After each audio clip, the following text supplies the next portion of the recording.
Bonsoir à tous et bienvenue à ma vieille cuisine.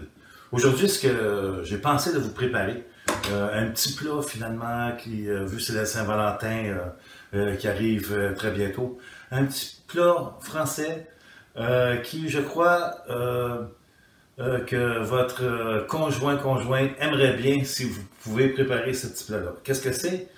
C'est une blanquette de veau. Donc, j'ai préparé, j'ai mis ma mise en place, j'ai mes légumes, j'ai mes oignons avec des clous de girofle piqués à l'intérieur, comme ça on ne les cherche pas dans le liquide plus tard. J'ai des piments, du céleri, du jus de volaille, un peu de vin blanc, des champignons et naturellement du veau. Qu'est-ce que je vais faire dans un premier temps? Dans un premier temps, qu'est-ce qu'il faudrait faire? Qu'est-ce qu'il faut faire? Il faut, à l'eau extrêmement froide, laver la viande. Pourquoi? Pour enlever toute impureté que la viande pourrait amener justement à la sauce plus tard.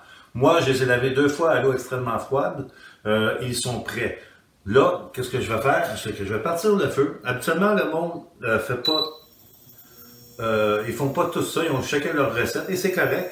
C'est ça qu'il faut aussi. Hein? C'est juste des idées qu'on donne. Et puis, vous faites les recettes selon vos goûts à vous.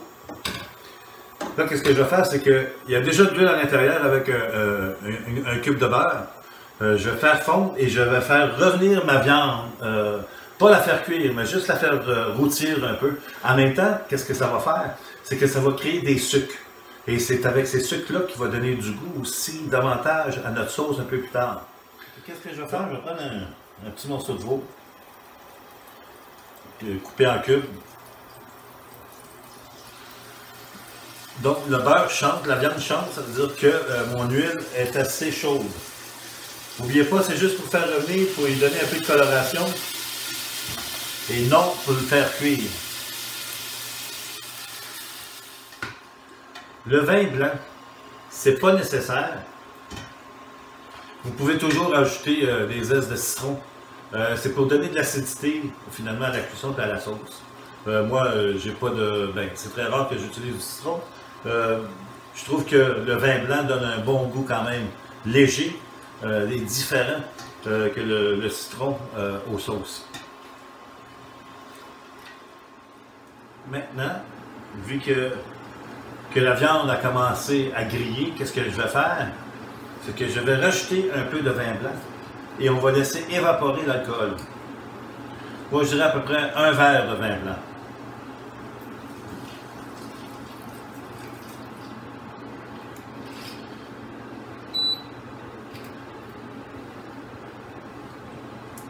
Fait que maintenant, on va laisser évaporer jusqu'à temps que l'alcool soit tout évaporé et puis on va continuer la cuisson. Ainsi, comme je disais tantôt, le vin blanc va emmener ce côté acidité à la recette. Ça l'a assez diminué, ça l'a diminué du 3/4. Maintenant, qu'est-ce que je vais faire? C'est que je vais ajouter mon bouillon de poulet.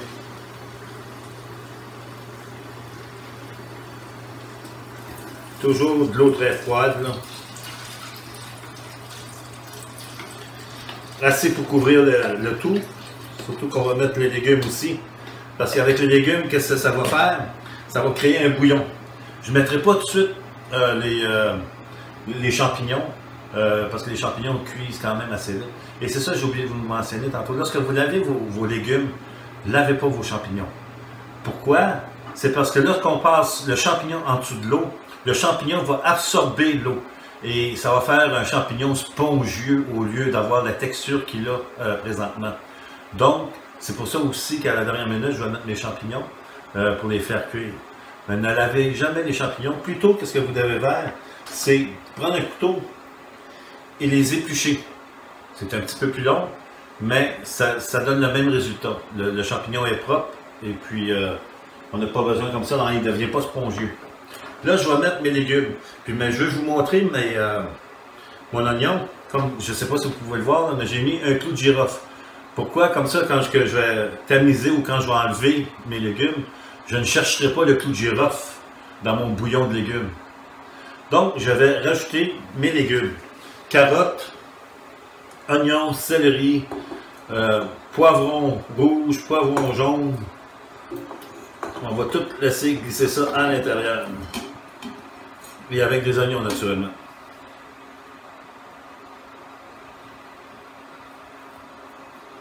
Voilà. Là, qu'est-ce que je vais faire? Je vais aussi rajouter des épices, d'autres aromates, comme du thym. Ça, c'est à votre goût, hein, naturellement. Là, vous mettez les épices que vous voulez, que vous aimez le mieux.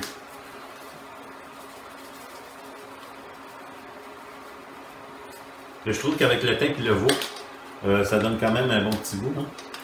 Le basilic, un petit goût sucré en même temps.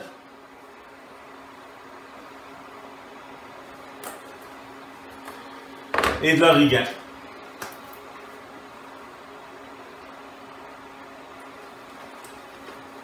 Encore une fois, comme vous pouvez voir, je n'ai pas rajouté de sel ni de poivre encore.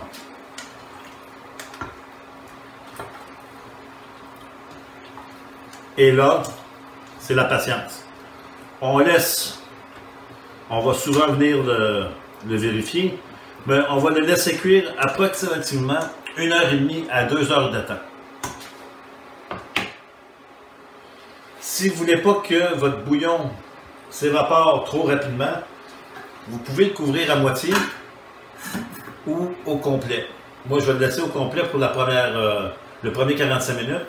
Et le deuxième 45 minutes, je vais juste le découvrir un peu. Donc, on se voit tantôt.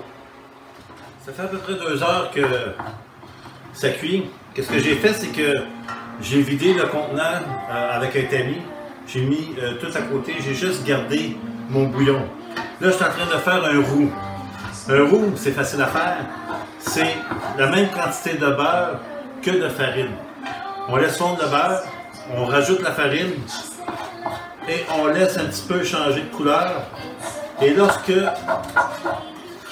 c'est prêt, on rajoute notre bouillon. Ce qui va crier finalement l'épaississement du bouillon.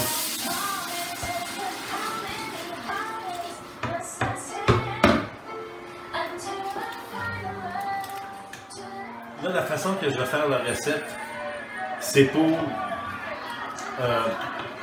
parce que la recette, si vous la faites, mangez-la tout de suite, parce qu'on peut rajouter de la crème fraîche à l'intérieur. Si on mange justement la blanquette immédiatement pour souper, par exemple. Sauf que si vous la préparez à l'avance, comme moi je fais en ce moment, ne rajoutez pas tout de suite la crème fraîche et les 3 jaunes d'œufs, parce que ça se peut que la sauce tourne.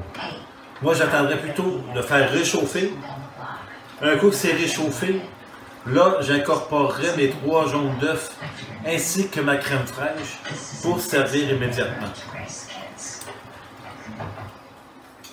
N'oubliez pas aussi, lorsque vous allez rajouter vos 3 jaunes d'œufs,